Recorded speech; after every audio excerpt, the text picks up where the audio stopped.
Hello students, I hope all of you are perfect. आज हम accounting में chapter 1 introduction to accounting करेंगे, financial accounting में। तो आज हमारा टॉपिक है जो यहाँ से हम स्टार्ट कर रहे हैं, ब्रांचेस ऑफ अकाउंटिंग, यानी कि अकाउंटिंग की कितनी ब्रांचेस होती है। तो बेसिकली हमारे पास 3 ब्रांचेस होती है, financial accounting, cost accounting and management accounting. तो अभी 11th स्टैंडर्ड में आप लोग स्टडी करेंगे only financial accounting. Graduation level पे cost accounting and management accounting study की जाती है। तो क्या होता है financial accounting? Financial accounting is concern with recording financial transactions and events.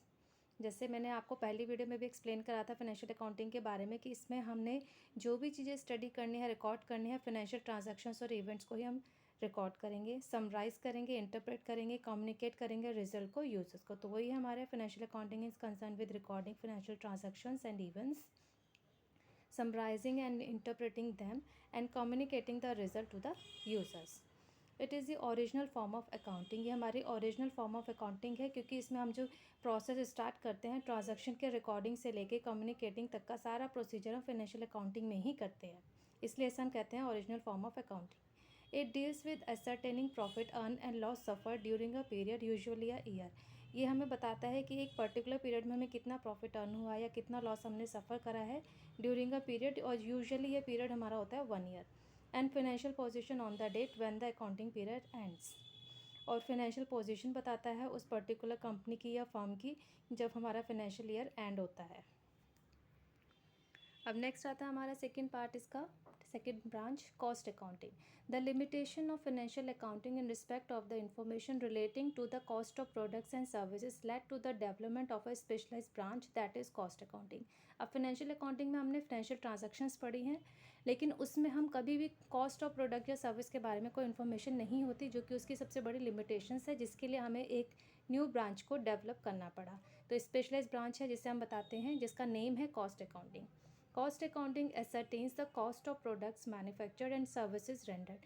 यह हमें प्रोवाइड कराता है कि जो हमारा कॉस्ट ऑफ प्रोडक्ट हम मैन्युफैक्चर कर रहे हैं प्रोडक्ट, उसकी कॉस्ट कितनी है, या सर्विसेज हम जो रेंडर कर रहे हैं उसकी कॉस्ट कितनी है। And helps a management in decision making. और मैनेजमेंट को डिसीजन मेकिंग में हेल्प करता है। कौन से डिसीजन मेकिंग में? जैसे प्राइस फिक्सेशन है, या फिर उन्होंने कंट्रोल करना, एक्सरसाइजिंग कंट्रोल्स, जो भी हमारे प्राइस लेवल है उनको कंट्रोलिंग में ये हमें हेल्पफुल करता है मैनेजमेंट को। अब नेक्स्ट आता है third branch, management accounting. Management accounting is the most recently developed branch of accounting. Management accounting अभी रिसेंटली डेवलप ही ब्रांच ऑफ अकाउंटिंग है। क्या होता है इसमें? It is concern with generating accounting information relating to funds, costs, profits etcetera, as it enables the management in decision making.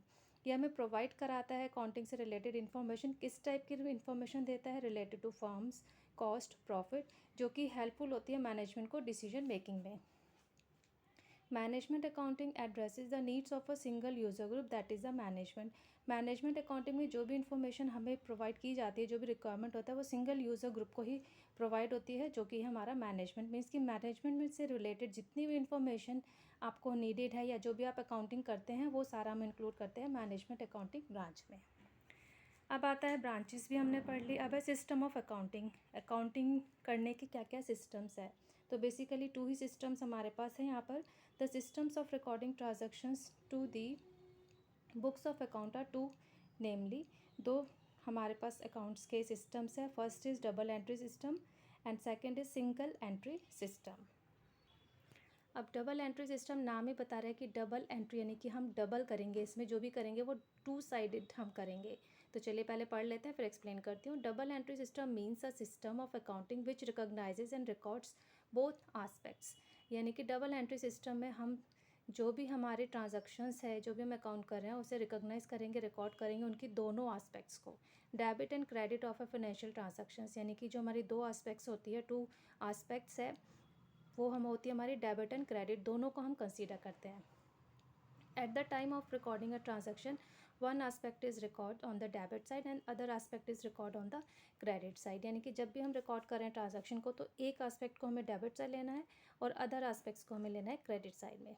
जैसे simple सा example है, अगर हमने गुड्स परचेज करा है बिजनेस के लिए, ठीक है, तो गुड्स परचेज में हमारे पास क्या होगा? एक तो हम परचेज कर रहे हैं, तो गुड्स हमारे पास आएगा, डेबिट हो गया, और उसके बदले में हमें पेमेंट करना है cash, that is the credit side. तो दोनों एस्पेक्ट हम जो है डबल एंट्री सिस्टम में इंक्लूड करेंगे। अब सेकेंड आता है हमारा अकाउंट्स फॉर इनकम्प्लीट रिकॉर्ड्स और single entry system. Single entry system of recording transactions in the books of account may be defined as an incomplete double entry system. नाम ही बता रहा है इनकम्प्लीट रिकॉर्ड है या सिंगल एंट्री, यानी कि जो भी हम रिकॉर्ड करेंगे यहाँ पर वो इनकम्प्लीट डबल एंट्री सिस्टम को ही रिकॉर्ड करेंगे, मीन्स कंप्लीट नहीं करेंगे. In this system all transactions are not recorded on double entry basis. जो भी हम ट्रांजेक्शन कर रहे हैं वो डबल एंट्री बेसिस पे नहीं होगी. In some transactions both aspects of the transactions are recorded. कुछ ट्रांजेक्शन्स में हम बोथ एस्पेक्ट्स इंक्लूड करेंगे, while in other either one aspect is recorded और नॉट रिकॉर्डेड एट ऑल. और अदर अगर हमारे पास कुछ अदर ट्रांजेक्शन्स है उसमें या तो हम ट्रांजेक्शन को वन एस्पेक्ट लेंगे या उसको बिल्कुल भी रिकॉर्ड नहीं करेंगे.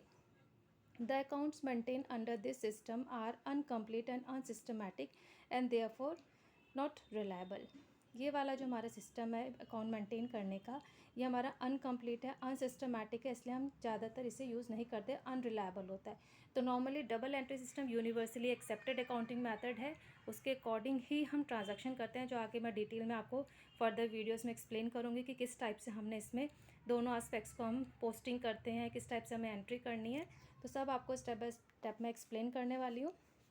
तो सिंपल वर्ड्स कि डबल एंट्री सिस्टम हमारा बहुत इजी है, दोनों एस्पेक्ट्स हमें इंक्लूड करनी होती है ट्रांजैक्शन में. और सिंगल एंट्री सिस्टम इनकम्प्लीट है क्योंकि इसमें हम वन साइड ही इंक्लूड करते हैं, कुछ भी इंक्लूड नहीं करते. तो होप आपको ये सारे कंसेप्ट्स क्लियर हो गए होंगे. That's all for today. If you like this video please share it, like it and subscribe my channel. Thank you. Have a nice day. Bye bye.